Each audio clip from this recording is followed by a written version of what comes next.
സേവാശക്തി ഫൗണ്ടേഷന്റെ വാർഷികാഘോഷത്തിന്റെ ഭാഗമായി പേരൂർക്കട സ്ഥാനീയ സമിതിയുടെ ആഭിമുഖ്യത്തിൽ ചികിത്സാ സഹായ വിതരണം നടത്തി. സംഘടനയുടെ വാർഷികത്തിനോടനുബന്ധിച്ച് 3-ാം തവണയാണ് ചികിത്സാ ധനസഹായ വിതരണം നടത്തുന്നത്. Sevashakti foundation secretary M Santhosh അധ്യക്ഷനായ ചടങ്ങിൽ പ്രശസ്ത സിനിമാ സീരിയൽ താരം ദിനേശ് പണിക്കർ ഉദ്ഘാടനം നിർവഹിച്ചു.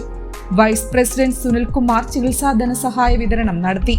കൂടാതെ joint secretary Shri Madhusoodanan Nair, executive അംഗം ശ്യാം, ബാബുരാജ്, സുധാകരൻ, രാജശേഖരൻ, കെ അനിൽ, വിജയകുമാർ, ഷീജ സാന്ദ്ര, ആതിര ഷാജി തുടങ്ങിയവർ ചടങ്ങിൽ പങ്കെടുത്തു.